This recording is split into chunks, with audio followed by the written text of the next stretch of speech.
हमारा हीरो कौन है, हिंदू हृदय सम्राट छत्रपति शिवाजी महाराज या फिर लुटेरा और हत्यारा औरंगजेब?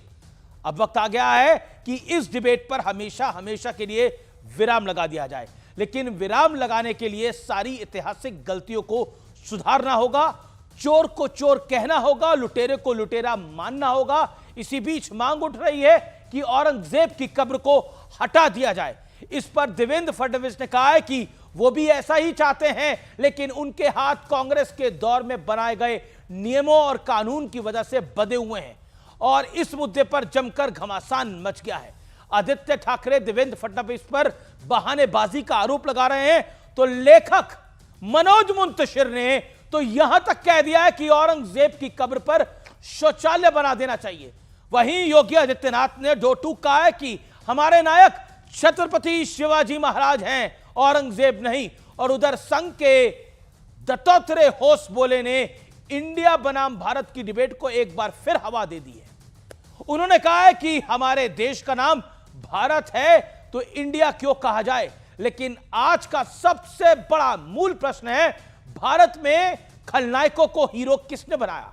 और सवाल यह भी है क्या इतिहास की गलतियों को सुधारने का वक्त आ गया है। आर पार में आज इसी मुद्दे पर सबसे ऐतिहासिक पर चर्चा, भारत में औरंगजेब का क्या काम।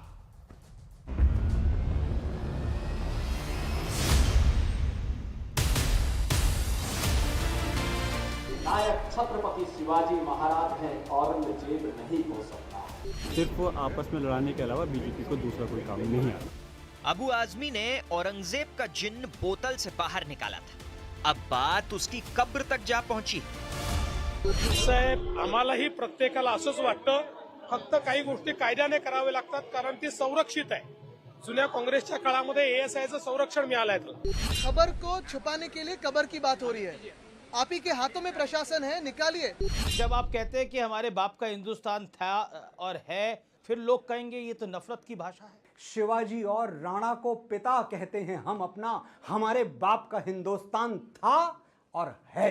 औरंगजेब महान बताना दुर्भाग्य है, लेकिन अब हिंदू जाग रहा है, एक एक करके सब चुकेगा। दूसरी तरफ संघ के सरकार्यवाहक दत्तात्रेय होसबोले ने देश के नाम पर एक बड़ी बहस को जन्म दे दिया है। क्योंकि भारत के नाम को इंडिया ही कहना चाहिए, वो इंग्लिश में इंडिया है और भारतीय भाषा में भारत है। क्या ऐसे हो सकता है? दुनिया में कहीं प्रश्न उठना चाहिए, इसको ठीक करना ही पड़ेगा ना। देश का नाम भारत है तो भारत ही कहो। आरएसएस के जो नेतागण हैं वो दर्दे नई नई बातें सामने लेकर आते हैं और लोगों को भ्रमित करते हैं। भारत और इंडिया मैं मानता हूं एक ही है। ये तासुर पैदा किया जा रहा है कि कल्चरल एग्रेशन किया जाएगा और उस कल्चरल एग्रेशन की बुनियाद पे इस मुल्क की ट्रांसफॉर्मेशन होगी। ये पार्लियामेंट ब्रिटिश ने बनाया था, इसको तोड़ दो। ये मुगल ने बनाया, इसको तोड़ दो। ये ताजमहल शाहजहां ने बनाया, इसको तोड़ दो। वो जो मोदी जी ने कुछ टॉयलेट बनाया है, उसके अलावा रहेगा क्या? फिर विभाजन की राजनीति है, तजाद की राजनीति है। उससे क्या है कि हर इस मुद्दे से वो अपना फायदा लेते हैं। पहले ये तय करें बीजेपी और आरएसएस वाले कि हमारे बच्चे इंग्लिश नहीं पढ़ेंगे। लेकिन आज का सबसे बड़ा सवाल है कि क्या गलत इतिहास और ऐतिहासिक गलतियों को सुधारने का वक्त आ गया है? आज इसी पर होगी देश की सबसे बड़ी बहस। भारत में औरंगजेब का क्या काम?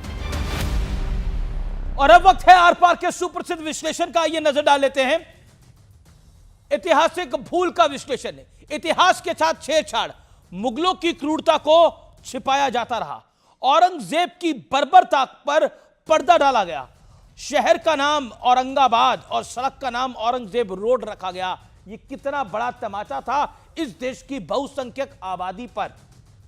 अब तुष्टीकरण के मैं पहले चरण पे आता हूं, पंडित नेहरू की सरकार की मैं बात करता हूं।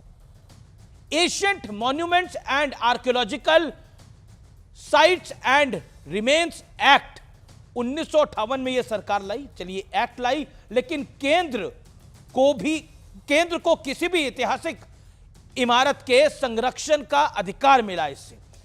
और साथ ही साथ औरंगजेब की कब्र फिलहाल एएसआई के संरक्षण में ही है। यानी ऐसा नियम कानून बनाया जिससे औरंगजेब की कब्र को प्रोटेक्शन मिल गई। आइए मैं अब आता हूं एक बड़े फैक्ट के ऊपर। औरंगजेब की कब्र पर कितना खर्च होता है? 17,000 रुपए प्रति महीना, और केंद्र से इसकी फंडिंग होती है क्योंकि एक्ट बना हुआ है। इसलिए शिवाजी महाराज का मंदिर है सिंधुदुर्ग के अंदर, 250 रुपए महीना महाराष्ट्र सरकार का यह अनुदान है। सोचिए, शिवाजी वो शिवाय जिसने इस देश की मिट्टी के लड़ाई लड़ी, उसके लिए 250 रुपए और औरंगजेब के लिए 17,000 रुपए। ये मैं सत्य और तथ्य आपके समक्ष रख रहा हूं विश्लेषण के अंदर। आइए, विलेन कैसे बना हीरो, ये क्रूर राजा कैसे बना हीरो। क्रूर हत्यारे औरंगजेब की कब्र को आज तक सजाया जा रहा है। टैक्स पेयर का पैसा देशवासियों का खून बहाने वाले के लिए इस्तेमाल किया जा रहा है। यह सबसे बड़ा फैक्ट है। आइए आता हूं मैं तुष्टीकरण का दूसरा चरण।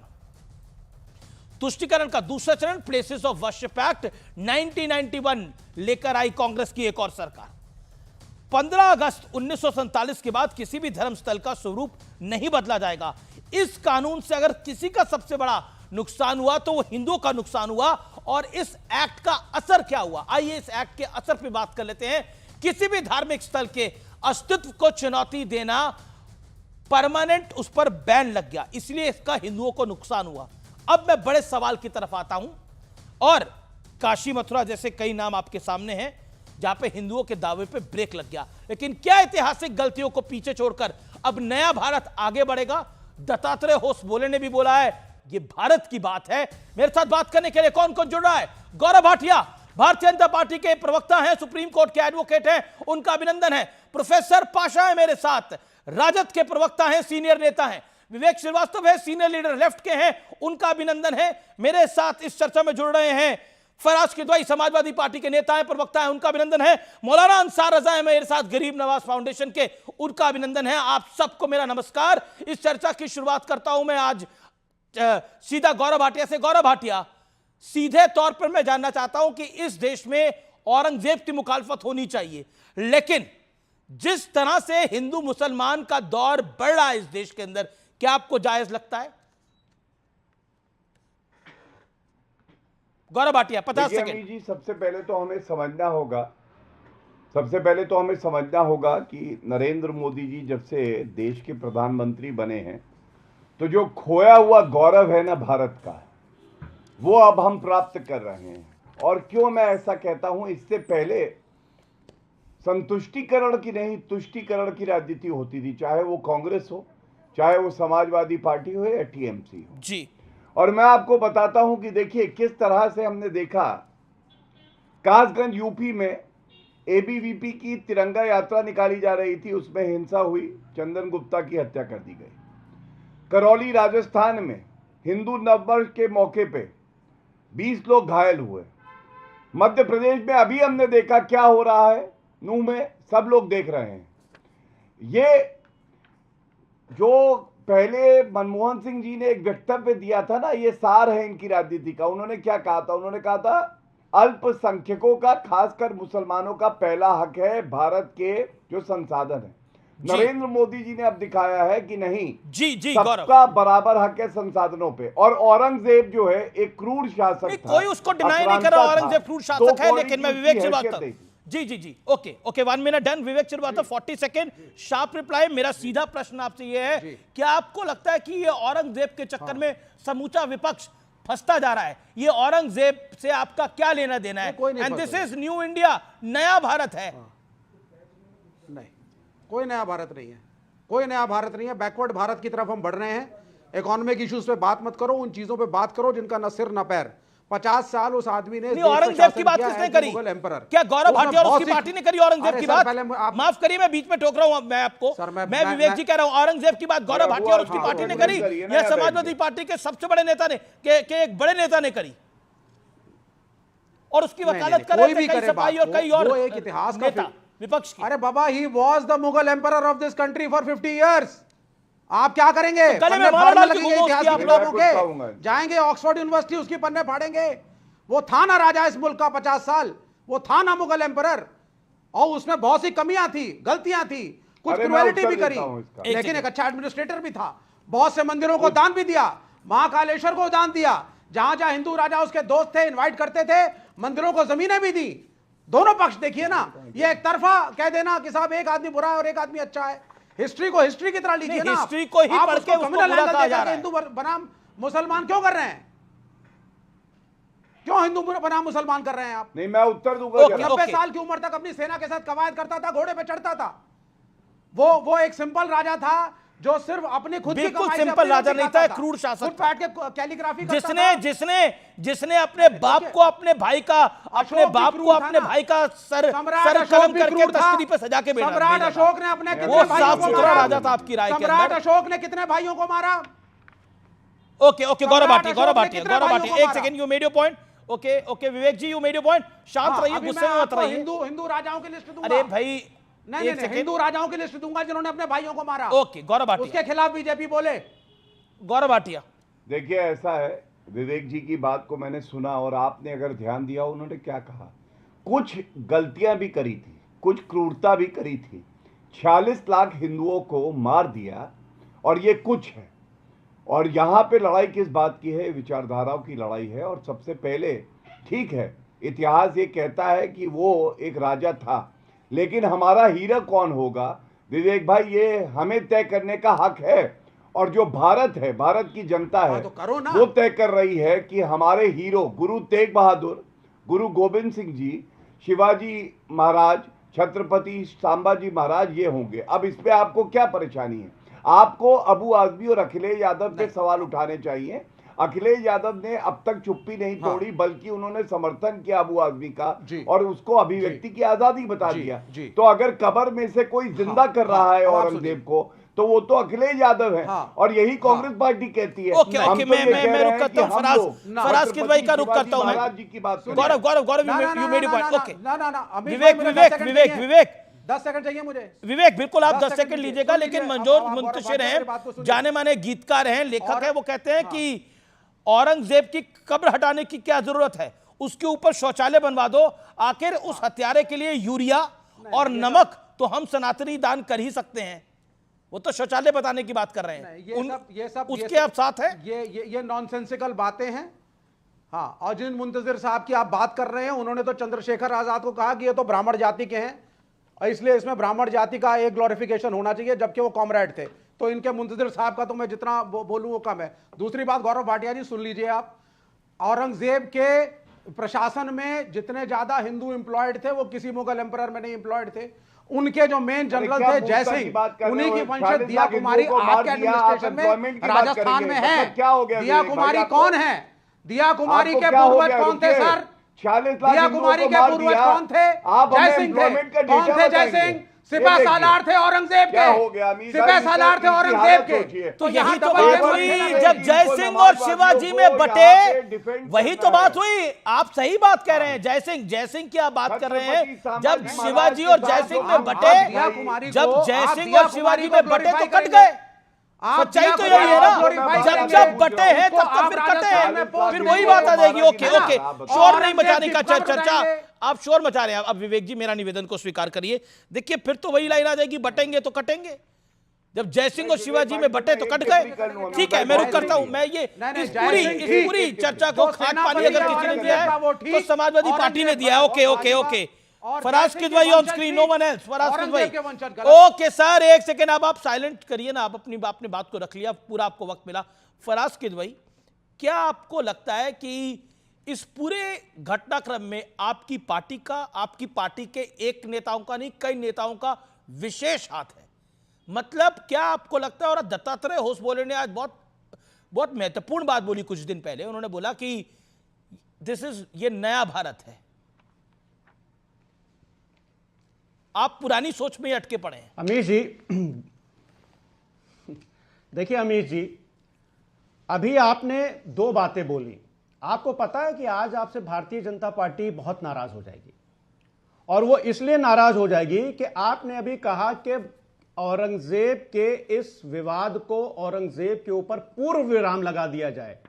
लेकिन क्या भारतीय जनता पार्टी ऐसा चाहती है कि औरंगजेब के ऊपर पूर्व विराम लगा दिया जाए? अरे साहब अमीश जी, औरंगजेब अब अपनी कब्र में नहीं, भारतीय जनता पार्टी के ऑफिस में उसकी रूह है, और उन्होंने बांध रखा है कि भैया तुम हमारे बड़े काम में हो, क्योंकि तुम्हारी औरंगजेब तुम्हारी जेब में हमारे भर भर के वोटर हैं। दूसरी बात अमीश जी, अभी आपने 250 और 17,000 वाली बात करी। अरे 11.5 साल से, लगभग 11 साल से नरेंद्र मोदी जी विश्व गुरु हैं, भारत के प्रधानमंत्री जी हैं, वो क्या कर रहे हैं? मतलब अगर पंडित नेहरू ने कोई गलती की थी तो उसको करेक्ट क्यों नहीं किया गया अमीर तो जी? आप साथ मेरा हैं? तो सीधा ये नहीं सवाल तो है। एएसआई प्रोटेक्टेड मॉन्यूमेंट से बाहर होना चाहिए औरंगजेब की कब्र को। You are with it? Say yes. Amir ji आप बोलिए ना, यस बोलिए, बोलिए। और क्या शौचालय बनना चाहिए औरंगजेब की कब्र पर, जो मनोज मुंतशिर ने बोला? You are with it? Bandopadhyay और अमीर जी पूरी बात तो करने दिए मुझे। जी जी करने दे। मैं ये मानता हूं कि औरंगजेब एक क्रूर शासक था।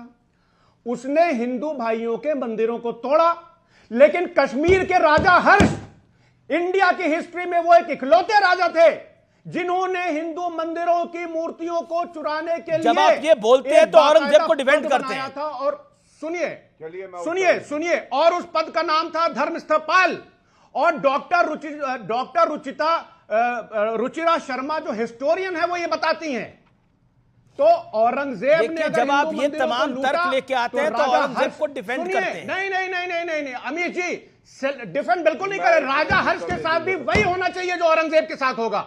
नहीं तो बताइए ना, आप एएसआई, आप नहीं, एक सेकंड, एक इत्मीनान से, कोई जल्दी नहीं है, मेरा कार्यक्रम बहुत लंबा है, आपको मैं पूरा वक्त दूंगा। अंसार रजा को दिखाइए एक तरफ, और एक तरफ दिखाइए फराज किदवई साहब को। फराज किदवई, मेरा स्ट्रेट क्वेश्चन है आपसे, इधर उधर नहीं। क्या आपको लगता है एएसआई प्रोटेक्टेड मॉन्यूमेंट से बाहर होना चाहिए औरंगजेब की कब्र को, हाँ या ना? अमीर जी कल नहीं आज कर दीजिए। ठीक है, नहीं भारतीय होना चाहिए कि नहीं करेगी। आप साथ हैं इसके। अब आगे बढ़ते हैं, अब आगे बढ़ते हैं, अब आगे। एक सेकंड सुनिए, नहीं पूरी बात आपने बोला ना कि समाजवादी पार्टी डिमांड की औरंगजेब, यही कह रही है ना, समाजवादी पार्टी का ऑफिशियल बयान है कि औरंगजेब की कब्र से एएसआई का प्रोटेक्शन हटना चाहिए। यस और no? You said this, just no said it. मैं ये बोल रहा हूं कि भारतीय जनता पार्टी ये नहीं करेगी अमीर जी, और मुझे पूरी बात आप अपना बोलिए ना। Put your words into my mouth. BJP तो अखिलेश जी के बारे में भी बहुत कुछ बोलती है। आप अपनी पार्टी का विचार रखने के लिए आए हैं ना। अरे सर सुनिए, आप तो सेकुलर हैं। सुनिए तो अमीर जी, पूरी बात आप नहीं करने देंगे तो फिर बात नहीं आएगी जी। मैं ये बोल रहा हूं कि औरंगजेब ने जो अत्याचार किए वो गलत थे, उनके हम खिलाफ हैं। लेकिन राणा कुंभा ने 1468 में तलवार से जब आप ये सब बोलते हैं तो इसका कोई लाभ नहीं होता। की हत्या हुई और उनके बेटे ने की, ये और नहीं, और वो पूजा कर रहे थे। अब क्या कार्रवाई करी आपने? क्या कार्रवाई करी आपने अपने मुंबई के उस नेता पर, जो इतना बड़ा नेता है, मुंबई का अध्यक्ष है अबू आसिम आजमी? क्या कार्रवाई करी आपने? पूजा करते टाइम उनकी प्रोटेक्शन में तो अखिलेश जी ने ट्वीट कर दिया। ओके, मौलाना अंसार रजा, ये देश की सेकुलर, लगता है वो गिर गए हैं। वो तबीयत ठीक है उनकी क्या? एक सेकंड जरा चेक करिए, उनको दिखाइए स्क्रीन पर एक बारी। कौन गिर गया? एक सेकंड, फराज साहब आपकी तबीयत ठीक है? नहीं, चेयर टूट गई थी, चेयर टूट गई। Okay, no problem. चलो, थैंक गॉड, भगवान का, ईश्वर का शुक्र है। आपको चोट तो नहीं आई? नहीं, बिल्कुल नहीं, बिल्कुल नहीं। आप अपना ध्यान रखिए, आप एक बारी पानी पीजिए, ध्यान रखिए। मैं बहुत चिंतित हो गया था आप जब गिरे, तो मेरा दिल बिल्कुल एकदम मुझे लगा। लेकिन आप अपना ध्यान रखिए, आप पानी पीजिए आराम इत्मीनान से, और ध्यान रखिए अपना। ओके अंसार रजा, अब औरंगजेब की बात करते करते कुर्सी भी टूट गई, लेकिन देश की सेकुलर सियासत औरंगजेब पे क्या ना कराए। आप भी औरंगजेब के साथ ही हैं, और मैं बहुत सीधा सवाल पूछ रहा हूं, और बहुत very serious question to you. Faraz भाई आप ठीक हैं? बिल्कुल ठीक है, वो ठीक है, वो चेयर टूट गई। चलिए, कोई नहीं, कुर्सियां हैं, टूटती रहती हैं सर, कुर्सियां बनी ही टूटने के लिए हैं।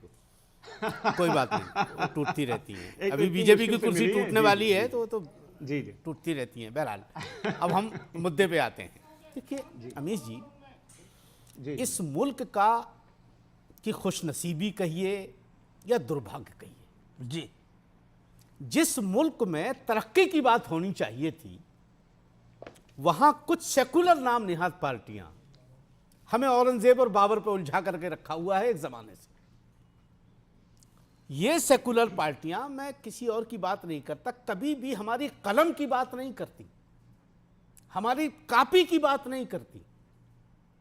सब ये आते हैं, ये करोगे तो बीजेपी आ जाएगी, ये करोगे तो बीजेपी आ जाएगी। अरे भाई, बीजेपी अभी 10 साल 11 साल से है ऑलरेडी, कब तक डरेंगे हम? इस सेकुलर पार्टियों के भ्रम में कब तक फंसे रहेंगे हम? हमारी तरक्की की बात कब करेंगे? हमारी एजुकेशन की बात कब करेंगे? हर चौथा आदमी हिंदुस्तान का भिखारी है या गरीब है, कौन बात करेगा इस पे? औरंगजेब की बात कर तो रहे हैं, आप लोगों को पसंद आ रही है, उससे हमें रोजी रोटी मिल जाएगी। औरंगजेब की बात आप लोगों को पसंद आ रही है। सुनिए, अबू आसिम आजमी बोलते हैं, सुनिए अबू आसिम आजमी क्या बोलते हैं, अखिलेश यादव क्या बोलते हैं, अवधेश क्या बोलते हैं, सबकी अपनी अपनी रोजी रोटी सेट है। हिंदुस्तान का जो मुसलमान है वो सेट नहीं है, वो परेशान है, वो इन सब लफ्जों से वो नहीं पढ़ना चाहता औरंगजेब और बाबर में, वो अपनी कारोबार करना चाहता, रोजी रोटी सेट करना चाहता है। उसको बीजेपी सेट करेगी। सेफ नहीं है। हाँ, क्या इन्होंने ये बोला? उसको बीजेपी सेट करेगी भाई, हिंदुस्तान के मुसलमानों को। हिंदुस्तान एक सेकंड, ये किसी के बीच में नहीं बोले, बीजेपी और लेफ्ट दोनों बोलने लगे, उनको 30 सेकंड तो दे दीजिए, अभी जो 40 सेकंड भी नहीं हुए उनको बोलते हुए। बोलिए विवेक जी, मैं बड़ा एहतराम करता हूं आपका, हर चीज में जी जरूरी नहीं है कि उंगली की जाए, मुनासिब नहीं है ये। आप ही लोगों ने आज इस हिंदुस्तान में मोदी जी को स्टेब्लिश कर रखा है, ऐसा मत बोला कीजिए। हमारी वजह से ही जो बहुत हम कुछ किसी और पार्टी के नुमाइंदे नहीं है, ना हम किसी की दलाली करते हैं। तो लड़ रहे हैं ना, हम किसी पार्टी की दलाली नहीं करते सर, हम इंडिविजुअल बात रखने आते हैं। आप एंडोर्स कर दीजिए ना हिंदू राष्ट्र को, जो संघ कह रहा है, आप बोल दीजिए आप हिंदू राष्ट्र के पक्ष में हैं। हिंदू राष्ट्र हिंदुस्तान अगर में आपको कभी नहीं बनेगा समस्या सर, नहीं है, भाजपा से समस्या नहीं है, तो आप लोग चाहेंगे तो हिंदू राष्ट्र के पक्ष में। विवेक शांत, विवेक जी ऐसा मत किया कीजिए ना, सबको आप एक तराजू में मत तोला कीजिए, जिसके ऊपर आते आप मैं तो आपका एहतराम करता हूं, लेकिन आप खुल के बोलिए ना भाजपा के खिलाफ। नहीं, आप ये अपील करता हूं आपसे। लेफ्ट पार्टी से आप आते हैं, क्या हैसियत बची है तुम्हारी, जो आप दिन भर आकर के मुसलमानों की वकालत करते हो? भाई क्या हैसियत बची है आपकी, जितने बार आपसे सर्टिफिकेट नहीं चाहिए इस देश के अंदर। हाँ, हिंदू राष्ट्र से हिंदुओं का भी भला नहीं होगा। अरे तो हिंदू राष्ट्र की बात किसने करी है? बात कर रहे हैं हिंदू ना गौरव भाटिया ने करी, ना हिंदू मुसलमान से निकालना चाह रहा हूं। आप हिंदू राष्ट्र कर रहे हैं, मैं हिंदू राष्ट्र की हिंदू मुसलमान की बात ही नहीं कर रहा। हाँ, मैं सिर्फ अपनी कौम की तरक्की की बात कर रहा हूं, और है क्या देश की तरक्की की बात कर रहा हूं। बता दीजिए ना, इसमें गलत क्या झंडा लेकर बताइए ना मुझे। अच्छा एक सेकंड, सीरियस क्वेश्चन है, लेफ्ट में यहाँ पे किसी ने भी पूछा लेफ्ट की पॉलिटिकल हैसियत क्या बची है आज? आप बताओ क्या है? अच्छा बताइए, मैं अभी गौरव भाटिया से पूछूं, मान के चलो हमने आपको वोट दे दिया, आप क्या करेंगे? मैं एक सेकंड, लेफ्ट की पॉलिटिकल हैसियत विवेक जी क्या बची है? ऐसा मत करो ना भाई यार, हम अपनी बात रखने आए हैं, बताइए, हमें बात रखने आप दो। बता दीजिए सर, हम आप किसी बता पार्टी दीजिए का ना एजेंडा सर। लेकर के तो बैठे नहीं सर, जिसके 2 सीटें थी, जिस भाजपा की, जिसका गीत आज गाया जा रहा है, उसकी क्या हैसियत थी? नहीं थी ना। आज भी मेरे 10 मेंबर पार्लियामेंट है, आज भी 16 एमएलए बिहार में है, आज भी त्रिपुरा में एमएलए हैं, आज भी प्राइम मिनिस्टर से माफी मंगवाई। तो सर आप बयान दीजिए फिर औरंगजेब पे क्या है आपकी पार्टी का स्टैंड? पूरे विश्व में वामपंथी बताइए क्या स्टैंड है आपका? नहीं तो नहीं, एक पूरे विश्व की बात नहीं, मैं हिंदुस्तान की बात कर रहा हूं। भारत की बात करो ना भाई, विश्व की बात। आप तो ऐसे बात हिंदुस्तान कर रहे का गिना दिया ना, आप ऐसे बात कर रहे हैं आपको बिहार के नहीं खुद दिखते, ट्रम्प हो गए। मुसलमानों को तो ऐसे हलवा बना के रखा हुआ है सारी सियासी पार्टियों ने, जिसकी धुन में आता है नोच के खा लेता है, जो सेकुलर नाम पे आता है मुसलमानों को नोच के खा रहा है। विवेक आप बीच में मत बोलिए, खिलाफ बोलो, भाजपा के खिलाफ देखिए ये ऐसे चर्चा नहीं होती। खड़े हो और देश को बचाओ। अंसार रजा, आपसे अपील है देश बचा हुआ है सर, ना मोदी के बिगड़ने से देश बचेगा, ना मनमोहन सिंह के बिगड़ने से देश बचेगा। भारत स्टेब्लिश है और 75 साल से वो रहेगा। इस भारत का कोई कुछ नहीं बिगाड़ सकता। हाँ, वो जब मस्जिदों के चारों तरफ जुलूस निकलते हैं तलवार लेकर के, जब मस्जिदों के चारों तरफ ये गलत बयानबाजी मत करिए, तो आपके जैसे लोग तो उसको जस्टिफाई कर देते हैं। नहीं, आप एक बात बताइए। बिल्कुल फैक्चुअल बात है। एक मिनट बिल्कुल फैक्चुअल बात है। 2 दिन पहले सर मैं मान लिया मैंने। हाँ, आप एक बात बताइए, अभी डिबेट करी थी ना, मस्जिदों के सामने से अगर तलवार लेके जुलूस निकल रहे हैं और नारे लग रहे हैं, क्या किया आप लोगों ने भाई? हाँ, मरवाने के लिए तो हमें छोड़ दिया ना। हम लड़े। हम क्या लड़े? हम लड़े। कहां लड़े? हम लड़े। एक वीडियो दिखाइए तो नहीं छोड़ा है। एक वीडियो दिखाइए तो जो आप लड़े हो मरने के लिए मुसलमानों को छोड़ दिया। कम्युनिस्टों की 6 बच्चे मर गए संभल में, आप गए क्या? की तरह नहीं। आपने किसी की मदद की क्या 2 रुपए की? अब सपा तो सरकार में अंसार रजा, शांति देखिए साबित करना। विवेक शांति, आप देखिए एक मेरा गौरव भाटिया, मैं पूछता हूं कि आप कहते हैं कि सबका साथ, सबका विकास, सबका विश्वास, सबका। एक सेकंड विवेक, आपको ऑडियो डाउन कर रहा हूं मैं, ये तरीका नहीं है भाई।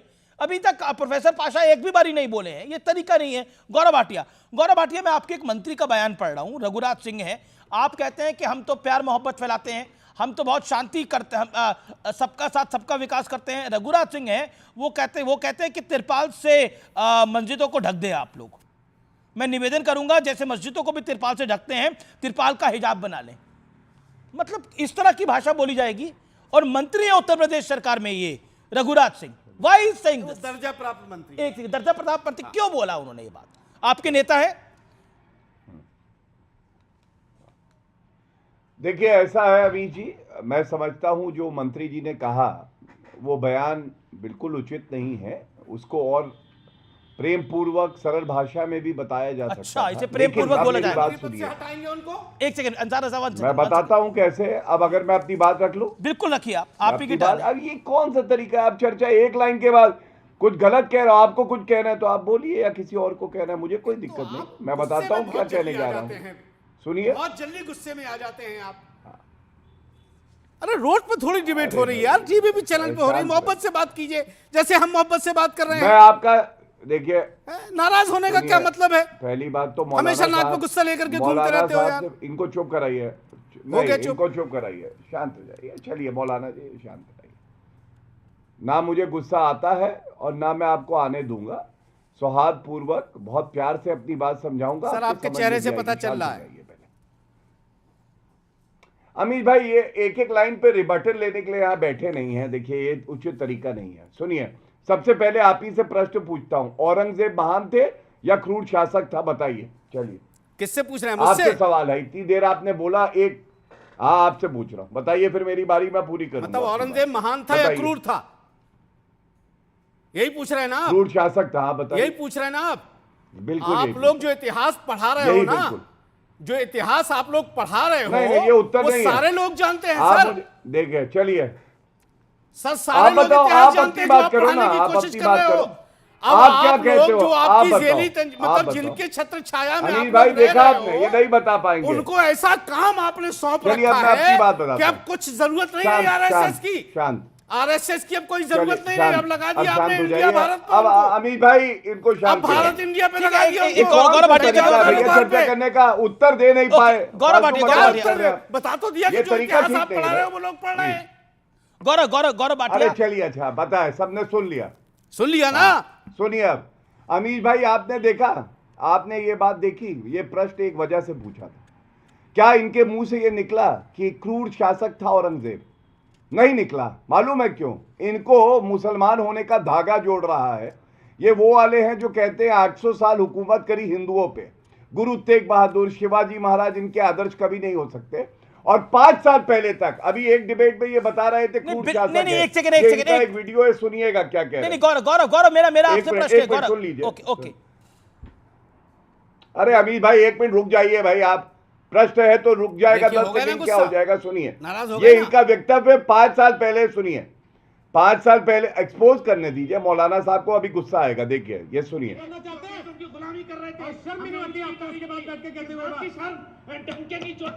आवाज क्लियर नहीं है गौरव भाटिया, आवाज क्लियर। मैं डंके की चोट, सुनिए क्या कह रहे। चुप रही है, चलिए बीच में मत बोलिए। नहीं ये चुप रही है कि ये क्या भाषा है गौरव भाटिया? ये 5 साल पहले क्या कह रहे थे? ये 5 साल पहले क्या कह रहे थे? मैं आपको कह दूं कि आप चुप रहो। 5 साल तरीका थोड़ी बात कर, इतनी बड़ी पार्टी के प्रवक्ता हो आप, यही सलीका सीखा है। पहले बुलवा लीजिए, ये तरीका ठीक नहीं है। तरीका आप मेरी बारी में मत बोलिए भाई, एक एक करके शब्दों की मर्यादा रखी जाए। भाटिया साहब देखिए, मैं एक छोटी सी गुजारिश करूं आपसे। हमने अपने पूरे 12-15 साल के कैरियर में आपके बहुत बड़े बड़े लीडरों के साथ डिबेटें की है भाई साहब। सब हम उनकी इज्जत करते हैं। ऐसा है अमीर भाई, ये गलत तरीका है। मैं चुप हो रहा हूं, ऐसा मत करो। अच्छा ठीक है, रोड शॉप भाषा इस्तेमाल मत करो। पढ़े लिखे वकील आदमी कोई आप बिल्कुल, आप पता है आप पिछले 20 साल से टीवी स्क्रीन पर आ रहे हैं और आप इससे अंसार रजा कोई नहीं डिनायल है। लेकिन गौरव भाटिया अपनी बात को रख ले। गौरव भाटिया, आप मेरा सवाल आपसे ये है, ये जो तिरपाल वाला बयान था ये दिया उस नेता ने, क्या उस पर कार्रवाई हो रही है? एक दूसरी नेत्री है आपकी, एक और हीरा है आपके पास, और वो है केतकी सिंह है भारतीय जनता पार्टी की। वो कहती है मैं महाराज जी से यानी योगी जी से डिमांड करती हूं कि मुसलमानों के लिए हॉस्पिटल में अलग विंग बना दिया जाए। मतलब कमाल के लोग हैं जी। अस्पताल, एक हॉस्पिटल का विंग बन रहा है, वहां पर एक नया विंग बना दिया जाए, मुसलमानों के लिए अलग विंग बनाया जाए। ये कितना शर्मनाक बयान है एक नेत्री का। क्या कार्रवाई कर रहे हैं आप लोग उसके ऊपर?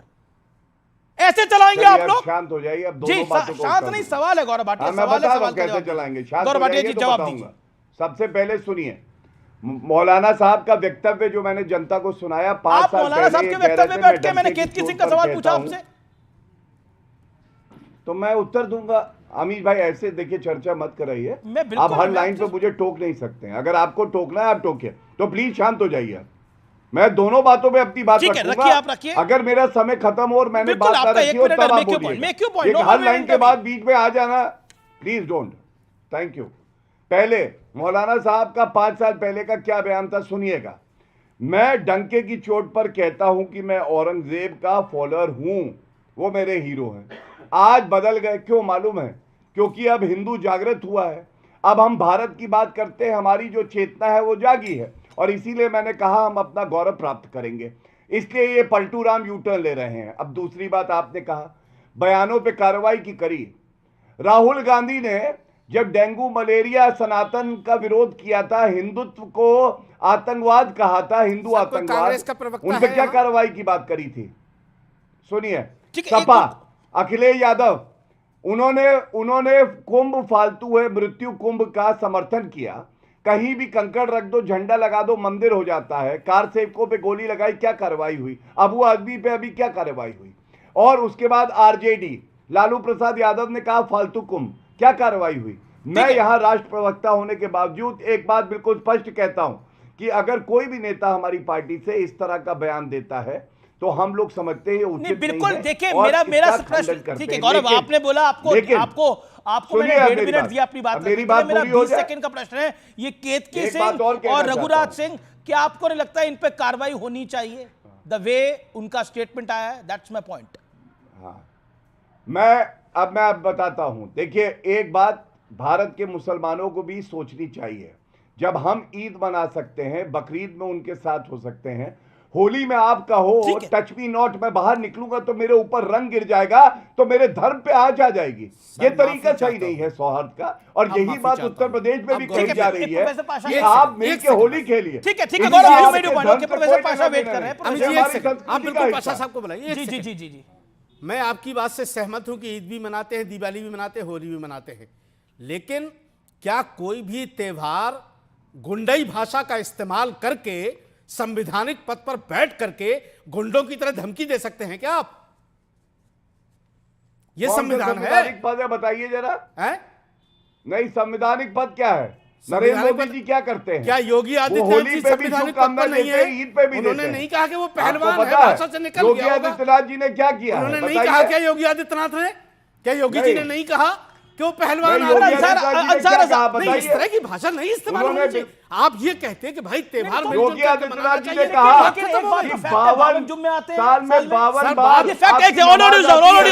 Okay, Ansar Raza on screen, Ansar Raza, क्या 52 जुम्मे आते हैं? नहीं आते? 52 जुम्मे आए हैं, 152 आए आते। साल में कितने त्योहार सबको मनाने का साल में कितने जुम्मे आते हैं? और जो योगी जी ने ये कहा है कि एक दिन रोक दीजिए, एक दिन रोक दीजिए, जुमा नहीं रुकता सर, ये फर्ज है हमारे लिए। अंसार जी, आप सर ऐसा मत करवाइए। अंसार मौलाना अंसार रजा,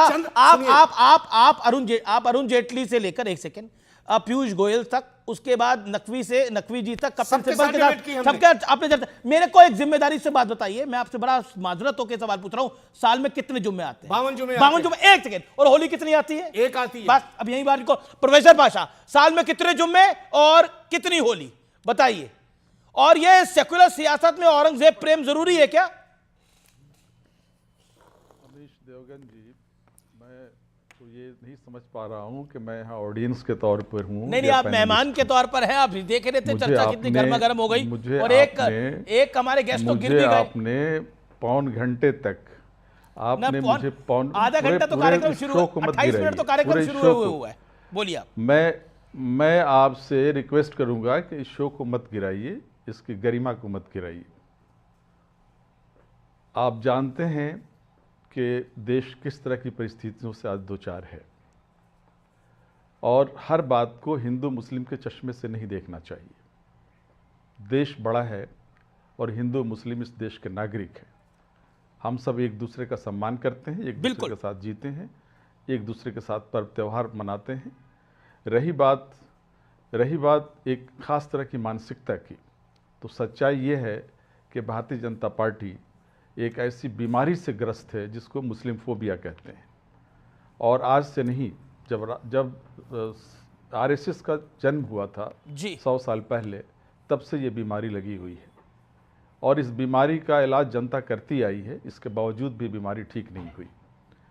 इसलिए हर बात को हिंदू मुस्लिम के चश्मे से न देखिए। इसी चश्मे ने देश का विभाजन कराया था। इसी तरह की राजनीति थी, देश का विभाजन हुआ था उस समय, इसी तरह की राजनीति थी। तो अब कहना क्या चाह रहे हैं? हिंदू और मुस्लिम दोनों भाई हैं इस देश में रहने वाले। नहीं, मैं इसका सिख उत्तर और जरा कुछ कहूंगा। जो क्रिश्चियन है, ये सब इस देश के सब नागरिक हैं, सबका सम्मान होना चाहिए। हिस्ट्री पढ़िए जा करके।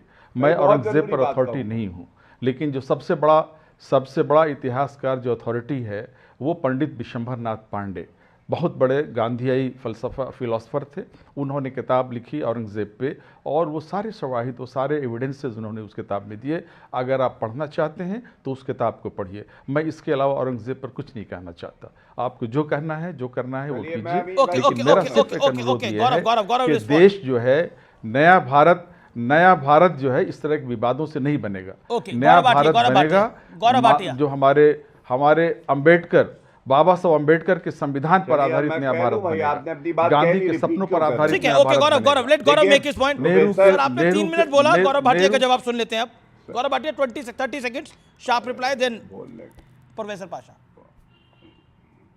प्रोफेसर अनवर पाशा जी ने बहुत अच्छी बात कही और मुझे लगता है ये बहुत विद्वान हैं। इन्हीं को राष्ट्रीय अध्यक्ष पार्टी का बनाना चाहिए। पहली बार यादव परिवार के बाहर का कोई अध्यक्ष बनेगा, क्योंकि जो तेजस्वी यादव थे अमीश भाई, वो बेटी में कह रहे थे मैं बेटी सशक्तिकरण करूंगा, BET और E से इनकम, ये तेजस्वी यादव कह रहे थे। लेकिन जो बात इन्होंने कही हिंदू मुस्लिम के चश्मे से मत देखो, तो मैं ये मानता हूं आरजेडी ने आज मान लिया है यूनिफॉर्म सिविल कोड लागू होगा, आरजेडी समर्थन करेगी। वक्फ एक्ट का संशोधन जो हो रहा है वो ये समर्थन करेंगे कि होना चाहिए। तुष्टीकरण समाप्त होगा, हिंदू मुस्लिम का चश्मा उतारेगी आरजेडी। ये दूसरी बात चिंताजनक क्या है मैं आपको बताऊं, भारत जीतता है, आप भी खुश होंगे, हम भी खुश थे, लेकिन महू में हमने देखा पत्थरबाजी हुई महिलाओं पे और जो लोग जश्न मना रहे थे। ये हिंदू मुस्लिम की बात नहीं, भारत का निर्माण इस तरह की मानसिकता से करेंगे आप? खुश ना हो सके ये लोग कौन थे? लेके आइए ना यूसीसी, लेके आइए, बीच में क्यों बोल लेके आइए यूसीसी। हिम्मत है तो यूसीसी लेके आइए। उत्तराखंड की सरकार लेके आई और वो कैसी यूसीसी है, एक दिन नहीं ठहरेगी अदालत में। आपने उसमें से ट्राइबल्स को निकाल दिया, आपने उसमें से अनुसूचित जातियों को निकाल दिया है। आपसे पूछा अनुसूचित जाति इस देश के नागरिक नहीं है, आपके बीच में कोई बोला था क्या? के दायरे में क्यों नहीं रखा? मेरा निवेदन है ये चैलेंज करना आप लोग बंद करें। आपने 370 पे चैलेंज करा, 370 हट गया, राम मंदिर पे चैलेंज करा, राम मंदिर बन गया। आप कह रहे हैं यूसीसी लाकर दिखाओ। उत्तराखंड में आ तो रहा है, गुजरात में तैयारी चल तो रही है। ओके, अंसार रजा पाशा साहब, मैं जातियों को यूसीसी से एक सेकंड शांत भी हो प्रोफेसर पाशा। अब लगातार पिछले 6.5 मिनट से नॉनस्टॉप बोल रहे आ रहे हैं। ऑडियो डाउन करिए अब जनाब का।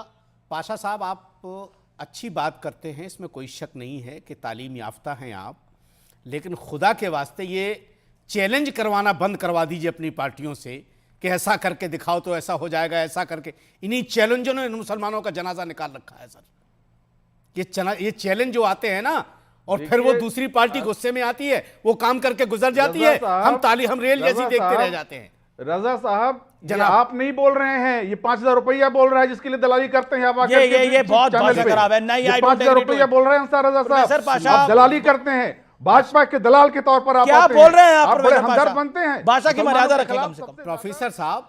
प्रोफेसर साहब, मैं एक छोटी सी गुजारिश करूं आपसे, एक छोटी सी गुजारिश करूं कि मैं आपको इस चैनल पे चैलेंज करता हूं, इस चैनल पे मैं चैलेंज करता हूं कि अगर किसी एक आदमी से हमारा भाजपा से रिश्ता साबित कर दें आप। एक नहीं सुनना, एक आपने नेशनल टेलीविजन पे बड़ा आरोप लगाया। बहुत बोल चुके हो, सुनो मेरी बात, सुनो मेरी बात, बहुत बोल चुके हो तुम। मैं इज्जत से बात कर रहा हूं, दलाली हम नहीं करते। अगर तुम्हारे अंदर थोड़ा सा भी गुर्दा बाकी है तो साबित करके दिखाओ कि मैंने कभी किसी भी भाजपा के आदमी से कभी बात की हो या किसी से 1 रुपया दलाली का लिया हो। साबित करके दिखाओ, और तुम्हारा हम साबित कर देंगे कि राज्यसभा की सीट के लिए कितने परेशान हो तुम। के लिए अपना ईमान बेचने आते हो। ईमान नहीं बेचते हम, करने वाला ईमान तुम लोगों ने बेच रखा है सेकुलर पार्टियों पे। तुम सबसे बड़े दुश्मन। आज तुम्हारी गुत्ती रख पे हमने हाथ रख दिया कि चैलेंज मत करो, तो आज हम दलाल हो गए। 5,000 रुपए के लिए दलाली करते हो चैनल पे आकर। अब साबित तो करो ना कि खाली बोल दोगे। मुझे पता है तुम 3,000 रुपए के लिए दलाली करते हो पुलिस स्टेशन में, सबसे बड़े दुश्मन पुलिस वालों को फोन करते हो 200 रुपए के लिए। मैं जानता हूँ। इस मुस्लिम को छोड़ दो, 200 रुपए ले लिए, उस मुस्लिम को छोड़ दो, 500 रुपए ले लिए। ये करते हो आप लोग बिहार में। तुम ही लोग हवा बनाते हो। हमसे क्या कर रहे हो? मुसलमानों के खिलाफ आरएसएस की बातें करते हो। आरएसएस मजबूत। अरे मुसलमान की तालीम की बात कर रहा है, मुसलमानों के खिलाफ बात कर रहा है। अरे भाई आप अंसार रजा और रशीदी में फर्क समझो भाई। अरे अंसार रजा नाम है मेरा, रशीदी नहीं। अरे पाशा साहब मैं वो नहीं हूं जिसको आप समझ रहे हो। अरे क्यों यार मुझे बदनाम कर रहे हो भाई? मैं आपको खूब समझ रहा हूं किसकी भाषा आप बोल रहे हैं। क्या समझ रहे हैं आप मुझे? दुश्मन है और आप बड़े दोस्त बने हुए। आरएसएस दुश्मन, आरएसएस दोस्त बनी हुई है मुसलमानों की। मोदी जी मुसलमानों के दोस्त बने हुए हैं। कौन बोला? मुसलमान जो है दुश्मन है मुसलमानों। किसने बोला? किसने बोला भाई? इन्होंने पूरे कार्यक्रम में नहीं बोला, ताउम्र नहीं बोली ये बात। बोल रहे हैं आप? आपको क्या जानकारी है? अभी कौन सी दुनिया में रह रहे हैं भैया? कि सेकुलर पार्टियां मुसलमानों की दुश्मन है। इसमें क्या बुरा है भाई? इसमें बुरा क्या है? इनको गाली देंगे क्या है भाई? रुपया बोल रहा है। इसमें बुरा क्या है? इनको गाली देंगे इस बात दुश्मन है मुसलमानों की, तो ये आरएसएस की भाषा हो गई। और आप मुसलमान नहीं, आप बताओ क्या दिया आपने मुझे? हो गई क्या बिहार में दे दिया तेजस्वी यादव ने? सेकुलर पार्टियां क्या दे दिया तेजस्वी यादव? पार्टियों की वजह से आप जिंदा हैं। क्या दे दिया मुसलमानों को? सेकुलर पार्टियों की वजह से आप सांस ले रहे हैं। फालतू की बात करते हो यार, टीवी पे आकर के बैठ करके सांस ले रहे हैं। 4 वोट हासिल करने के लिए पार्टियों को गाली देना बंद कीजिए। आरएसएस की दलाली बंद कीजिए। भाजपा की दलाली बंद कीजिए। मोदी जी की दलाली बंद कीजिए। 5,000 रुपए। नहीं आप पाशा साहब पाशा साहब देखिए, मुझे लगता है विवेक पढ़े लिखे हो तो पढ़े लिखे जैसी बात करो, गाली देना बंद कीजिए। नहीं देखिए, मुझे लगता है कि आपका जो टेप है एक ही जगह अटक गया है। ओके विवेक ओके विवेक अंसार रजा को पढ़ो, अंसार रजा को पढ़ो। अंसार रजा टॉपिक ऑफ डिबेट नहीं है। एक second, Ansar Raza topic of debate नहीं है। एक आप अंसार रजा, मैं इस बारे में तेजस्वी यादव से बात करूंगा। ओके शांत कि आपने क्या कहा है हमारे बारे में आज? ओके मैं बात करूंगा तेजस्वी से। आपने क्या कहा है मेरे बारे में? बाद में कर लेना, पहले अमीश भाई की बात सुनो। एक सेकंड विवेक अंसार रजा, देखिए जिस तरह के शब्द बोले गए, चैनल इसको बिल्कुल इंडोर्स नहीं करता। अंसार रजा एक रिस्पेक्टेबल व्यक्ति है, वो अपनी बात को रखने के लिए आते हैं। कोई विचार किसी से सहमत ना हो तो उस पर वो चर्चा कर सकता है। ओके और हमारे प्रोग्राम में या हमारे प्रोग्राम के बाहर मेरी जानकारी में नहीं है इन्होंने कभी मोदी और बीजेपी की किसी विषय पर खास तौर पर किसी कम्युनल विषय पर सपोर्ट कराओ, मेरी जानकारी में नहीं है। Okay Vivek, make your point. Vivek लेकिन देखिए, मेरा यह कहना है, अंसार रजा साहब बड़ी रिस्पेक्ट के साथ मैं कह रहा हूं, आज जिस परिस्थिति में भारत है, जो लड़ाई सेक्युलर दल लड़ रहे हैं, सिविल राइट्स के ग्रुप्स लड़ रहे हैं, लेफ्टिस्ट लड़ रहे हैं, कांग्रेस लड़ रही है, हम मिलकर लड़ रहे हैं, जिस एजेंडा पे इंडिया अलायंस बना उसे कमजोर मत करिए। तो नहीं फिर अंसार नहीं, बिल्कुल आपने एक अच्छी बात कह रहे हैं कि आप सेक्युलर इंडिया के लिए लड़ाई लड़ रहे हैं, तो यूपी में घोषित करिए मुसलमान मुख्यमंत्री होगा, बिहार में घोषित करिए सरकार आएगी तो मुस्लिम मुख्यमंत्री होगा, करिए घोषित। अरे सर हाँ सुन, मतलब कांग्रेस बातें करती रही और फाइनली तेलंगाना में किसको मुख्यमंत्री बनाया ना सर पहले भी मुसलमान मुख्यमंत्री इस देश में कांग्रेस ने बनाया है कि नहीं? ठीक है, जाफर शरीफ कौन था? रेलवे मंत्री कौन था? बनाया है। राष्ट्रपति मुसलमान को बनाया है। घोषित करा दीजिए देश का मुख्यमंत्री किसी बिहार में।